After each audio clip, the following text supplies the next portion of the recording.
السلام علیکم ناظرین، میں وسیم ساجد آج اپنے یوٹیوب چینل فارم ہب پر بٹیر فارمنگ کے متعلق ایک نئی ویڈیو لے کر حاضر ہوا ہوں، کیونکہ بٹیر کا آج پہلا دن ہے، ڈے فرسٹ ہے، تو میں نے سوچا آپ کو اس کی بروڈنگ کے متعلق انفارمیشن دے دوں۔ بٹیر فارمنگ ایک منافع بخش کاروبار ہے، لیکن ہر بندہ اس کام کو سر انجام نہیں دے سکتا۔ اس میں بہت ہی باریکی والی چھوٹی چھوٹی چیزیں ہیں، اگر آپ ان کو سمجھ لیں گے تو یہ آپ کے لیے انتہائی فائدہ مند ہے اور آپ اچھا خاصا پروفٹ ہے جو کما سکتے ہیں۔ پہلے دن جب آپ بچہ لے کر آتے ہیں، چکس لے کر آتے ہیں، تو آپ ان کو اس طرح خانوں میں بند کر دیتے ہیں، یعنی کہ سائڈ پر جو ہے گتا وغیرہ لگا دیتے ہیں تاکہ جو بچہ ہے یہ اس سے باہر نہ نکل سکے۔ یہ تقریباً 4700 جو بٹیر کے چکس ہیں، تو اس کے لیے انہوں نے 4 جو لوکیشن سیٹ کی ہوئی ہیں اور علیحدہ علیحدہ ان کے اندر جو بچے ہیں وہ چھوڑ دیے ہیں تاکہ جو ان کی دیکھ بھال ہے وہ پراپر طریقے سے ہو سکے۔ جب پہلے دن آپ نے بچہ لے کر آنا ہے تو اس کو نیچے چھوڑنا ہے، یعنی کہ اخبار کے اوپر انہیں جو فیڈ وغیرہ ہے وہ دینی ہے۔ فیڈ جو ہے وہ آپ نے اس طرح گرینڈ کر لینی ہے۔ گرینڈ کرنے کے بعد جب وہ انتہائی باریک ہو جائے تو آپ نے اخبار کے اوپر رکھ دینی ہے۔ جیسے یہ بچہ کھا رہا ہے، ایسا ایسا جو بچے ہیں وہ فیڈ کو کھانا شروع کر دیں گے، اور جب 8 گھنٹے بلکہ 36 گھنٹے گزر جائیں گے تو 36 گھنٹوں کے بعد آپ نے اس فیڈ کو برتنوں کے اندر رکھنا ہے۔ چھوٹی پلیٹیں ہوتی ہیں، پلیٹوں میں فیڈ کو ڈال کر ان کے سامنے رکھ دینا ہے، اور یہ جو چوزے ہیں اس فیڈ کو آسانی سے کھانا شروع کر دیں گے۔ ایک تو ہوگی فیڈ کی بات، دوسرا آپ نے ان کے نیچے اخبار بچھانا ہے، اور تیسرے نمبر پر آپ نے ان کے نیچے یہ جو بھسا سا ہوتا ہے، اسے بارودہ بولتے ہیں، یہ عام فرنیچر والوں سے مل جاتا ہے، یا جو آرے والے ہوتے ہیں جو لکڑی کا کاروبار کرتے ہیں، جب وہ کاٹتے ہیں تو جو باریک سی لکڑی ہوتی ہے وہ آپ نے لینی ہے، وہ اس کے نیچے ڈال دینی ہے، اور اس سے جو نیچے خشکی رہے گی، جگہ ہے جو وہ گیلی نہیں ہوگی، اور جو اس سے بچہ ہے وہ بیمار نہیں ہوگا، بالکل ہیلتھی رہے گا۔ اور کئی جگہوں پہ ایسا ہوتا ہے کہ لوگ توڑی ڈال دیتے ہیں، یہ جو گندم کی توڑی ہوتی ہے، بھوسا ہوتا ہے، وہ ڈال دیتے ہیں۔ سردیوں میں تو وہ کچھ فائدہ مند رہ جاتا ہے، لیکن گرمیوں کے اندر وہ انتہائی نقصان دہ ہوتا ہے، کیونکہ وہ بہت زیادہ گرم ہوتا ہے، اور جب نیچے سے تپش پڑے گی تو چوزے کو اس سے پریشانی کا سامنا کرنا پڑے گا۔ اس لیے بہتر یہی ہے کہ آپ اس کے نیچے بارودہ ڈالیں، اور جب 36 گھنٹے گزر جائیں گے، 36 گھنٹے گزرنے کے بعد آپ نے ان کے سامنے پلیٹیں رکھ دینی، اور اس کے بعد بات آ جاتی ہے ٹمپریچر کی، جو انتہائی حساس چیز ہے۔ ٹمپریچر کا آپ نے خاص خیال رکھنا ہے، چونکہ اب گرمیاں ہیں، تو گرمیوں کے اندر یہ جو سامنے بھٹی پڑی ہوئی ہے یہ جلانے کی ضرورت نہیں ہے، لیکن اگر موسم خراب ہو جائے، بارش وغیرہ ہو جائے، موسم ٹھنڈا ہو جائے، تو بھٹی جلانے کی جو ضرورت ہے وہ بھی پیش آ سکتی ہے، اس لیے فارمر نے بھٹی پہلے سے ہی ریڈی کر کے رکھ رکھی ہے۔ اس کے بعد اس کے اندر انہوں نے 100 واٹ کے جو بلب ہیں یہ لگائے ہوئے ہیں، اور جب ٹمپریچر ڈاؤن ہوتا ہے تو یہ بلب کو آن کر دیتے ہیں، جس سے جو ٹمپریچر ہے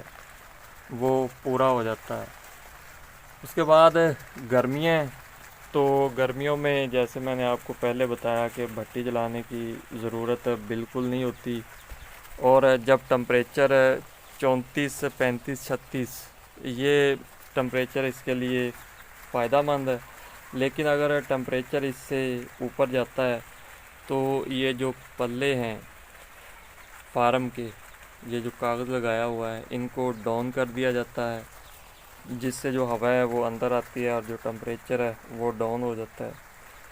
یہ جو پلڑے ہیں آپ نے اچانک ان کو بالکل نیچے نہیں کرنا، اگر آپ ان کو نیچے کر دیں گے تو اس سے یہ ہوگا کہ بٹیر کو ہوا لگ جائے گی۔ جب بٹیر کو ہوا لگے گی تو اس کو نزلہ زکام ہونا شروع ہو جائے گا، نزلہ زکام ہونے کی وجہ سے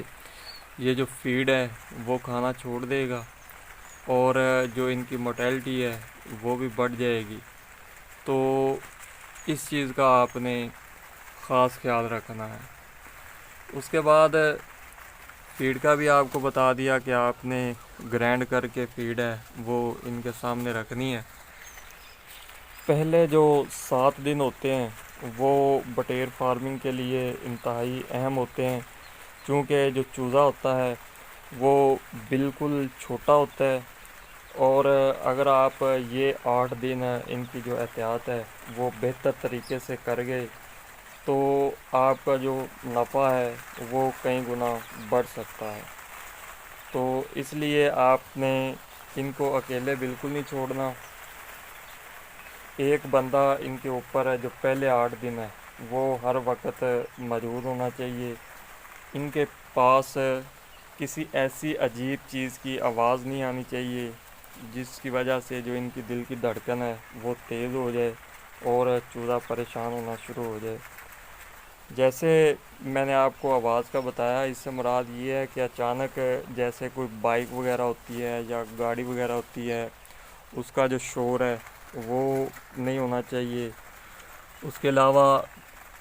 جس جگہ پہ آپ نے بٹیر رکھنا ہے اس جگہ پہ جو بلی وغیرہ ہے، کیٹ، وہ حملہ نہ کر سکے۔ اس کے علاوہ جو نول وغیرہ ہیں وہ حملہ آور نہ ہو سکے، کیونکہ اگر ایسی چیز ایک دفعہ فارم کے اندر انٹر ہو جائے تو یہ آپ کا بہت زیادہ نقصان کر سکتی ہے۔ تو آپ نے اس چیز کا خاص خیال رکھنا ہے۔ کیونکہ آج پہلا دن تھا، چوزا اتنا زیادہ ایکٹیو نہیں تھا، لیکن جیسے جیسے چوزا فیڈ استعمال کر رہا ہے یہ ایکٹیو ہوتا جائے گا، اور ٹھیک 36 گھنٹے بعد یہ انشاءاللہ تعالی بالکل ایکٹیو ہو جائے گا اور بہت تیزی سے یہ دوڑنا شروع ہو جائے گا۔ ہلکا سا آپ اس طرح شور کریں گے ان کے پاس تو یہ بھاگنا شروع ہو جائے گا۔ اور اسی دوران اگر آپ کا چوزا بیمار ہو جاتا ہے، ہوا وغیرہ اسے لگ جاتی ہے، زکام وغیرہ ہو جاتا ہے اس کو،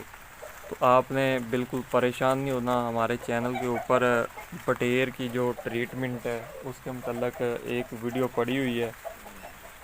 اس میں ایک فارمر نے بڑی تفصیل کے ساتھ اس کے علاج کی جو طریقہ کار ہے وہ بتایا ہوا ہے، تو آپ نے اس ویڈیو کو لازمی سے دیکھ لینا ہے۔ اس کے علاوہ اگر آپ نئے سرے سے جو بٹیر فارمنگ ہے وہ کرنا چاہتے ہیں تو پھر بھی آپ نے ہمارے چینل کو لازمی وزٹ کرنا ہے۔ ہمارے چینل کے اوپر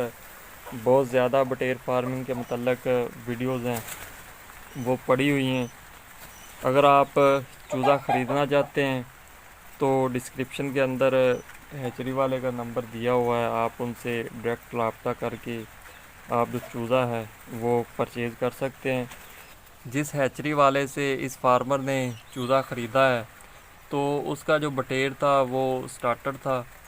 اور جو بچے ملے ہیں ان کو وہ اتنے زیادہ ہیلتھی نہیں تھے، ماشاءاللہ اب سیٹ ہوتے جا رہے ہیں، اور کچھ موٹیلٹی ہوئی ہے۔ جو بچے بالکل ڈاؤن تھے ان کو باہر نکال دیا گیا ہے تاکہ وہ جو دوسرے بچے ہیں ان کا نقصان نہ کریں۔ تو یہ 26-27 دن کا کھیل ہوتا ہے، اس لیے آپ نے بڑی احتیاط کے ساتھ ان کو پالنا ہے۔ امید کروں گا کہ آپ کو ہماری آج کی ویڈیو اچھی لگی ہوگی۔ اگر ویڈیو آپ کو اچھی لگے تو ویڈیو کو آپ نے لائک کر دینا ہے، تو چینل کو آپ نے سبسکرائب کر لینا ہے۔ اگر اسی دوران مزید ویڈیوز بنانے کی ضرورت پڑی تو انشاءاللہ تعالی ہم پھر حاضر ہوں گے۔ تو ملتے ہیں جی نیکسٹ ویڈیو میں، تب تک کے لیے اللہ حافظ۔